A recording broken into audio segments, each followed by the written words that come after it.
Assalamualaikum warahmatullahi wabarakatuh. Perkenalkan, nama saya Putri Martika dari Prodi Akuntansi Universitas Riau.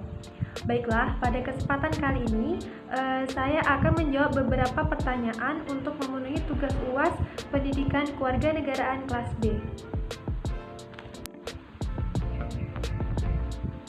Nah, langsung saja soal yang pertama.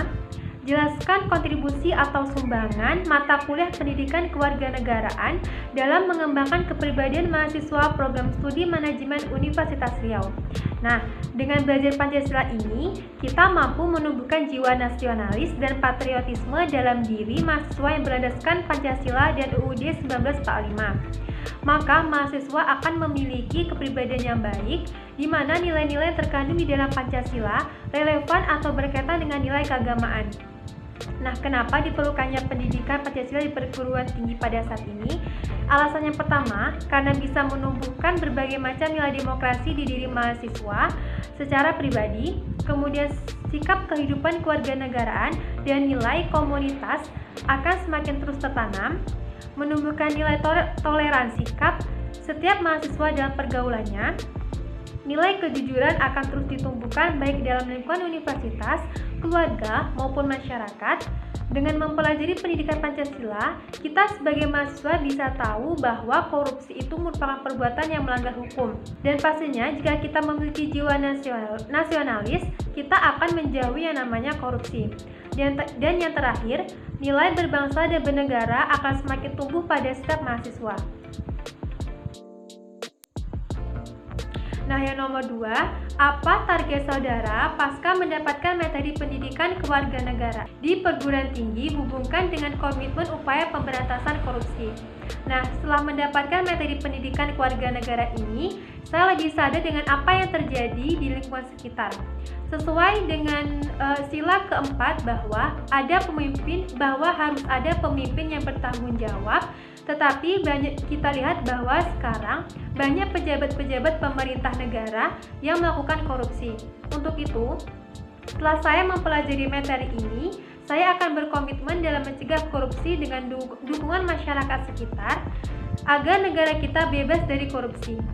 Target saya setelah mempelajari materi pendidikan kewarganegaraan ini yaitu saya akan berusaha menumbuhkan rasa cinta akan Pancasila dan berusaha untuk mempraktekannya di kalangan masyarakat. Dan saya akan memulainya dari diri saya sendiri, keluarga maupun masyarakat sekitar. Dan hubungannya dengan korupsi kita perlu memperhatikannya ini dengan sungguh-sungguh. Memang, upaya untuk memberantas korupsi ini tidak semudah membalikkan telapak tangan. Tapi, kita tetap harus berusaha mendorong pemerintah untuk menegakkan hukum pidana korupsi di negara kita. Nah, nomor 3, jelaskan masalah kewarganegaraan di Indonesia terkait dengan keberagaman, hubungan antar agama, suku, ras, dan antar golongan. Cari satu kasus, uraikan kasus tersebut dan berikan pandanganmu terkait keberagaman di Indonesia saat ini. Nah, masih ada beberapa pihak yang beranggapan bahwa merekalah kelompok pribumi di Indonesia. Akibatnya, pihak lain di luar mereka dianggap non-pribumi serta tidak berhak hidup dan tinggal di Indonesia. Contoh kasusnya seperti, saya mengambil salah satu daerah yakni Singkawang yang menjadi daerah paling toleransi atas keberagamannya pada peringkat 1 di tahun 2018. Kota Singkawang terdiri dari 3 etnis terbesar yakni Tionghoa, Melayu, dan Dayak. Nilai-nilai bentuk gambaran toleransi tergambar dari perayaan-perayaan hari besar.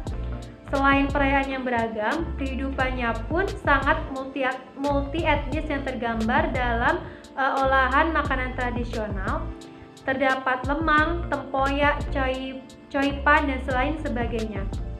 Pandangan saya akan kasus tersebut sangat patut diberikan apresiasi, sebab masyarakat Singkawang mampu menjalankan kehidupannya sehari-hari dengan tentram walaupun terdapat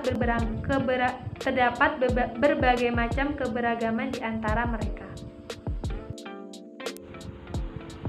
Selanjutnya, soal nomor 4. NKRI adalah negara yang terdiri dari ribuan pulau. Dengan demikian, sering dikatakan Kepulauan Nusantara.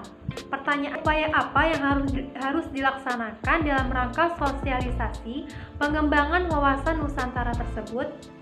Nah, adapun upaya yang dilakukan yakni dengan mengenal wilayah laut setiap warga negara Indonesia, akan tumbuh semangat nasionalisme untuk mencintai dan mempertahankan keutuhan wilayah negara Kesatuan Republik Indonesia.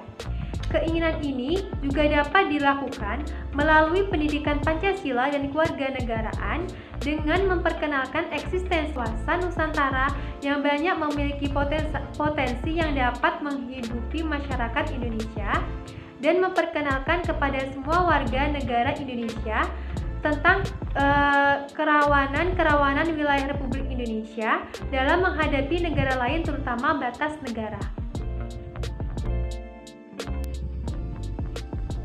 Nah, soal yang terakhir nomor 5, sebutkan bentuk-bentuk hubungan antara negara dan warga negara serta kemukakan pula hak dan kewajiban warga negara menurut UUD 1945. Nah, bentuk-bentuk hubungan antara negara dan warga negara yaitu diantaranya yang pertama, memperkenalkan budaya bangsa. Kedua, taat aturan negara. Ketiga, berusaha mengharumkan nama negara. Nah, untuk mengenai kemukakan hak dan kewajiban warga negara menurut UUD 1945 yaitu pada pasal 27 ayat 2, tiap-tiap warga negara berhak atas pekerjaan dan penghidupan yang layak bagi kemanusiaan. Pada pasal 27 ayat 3, setiap warga negara berhak dan wajib ikut serta dalam upaya pembelaan negara. Pada pasal 30 ayat 1, tiap-tiap warga negara berhak dan wajib ikut serta dalam usaha pertahanan dan keamanan negara. Pada pasal 28, kemerdekaan berserikat dan berkumpul, mengeluarkan pikiran dengan tulisan dan tulisan. Pada pasal 29 ayat 1, negara menjamin kemerdekaan tiap-tiap penduduk untuk memeluk agamanya dan beribadah menurut agamanya. Baiklah, itu tadi ada jawaban yang dapat saya berikan. Saya akhiri. Wassalamualaikum warahmatullahi wabarakatuh.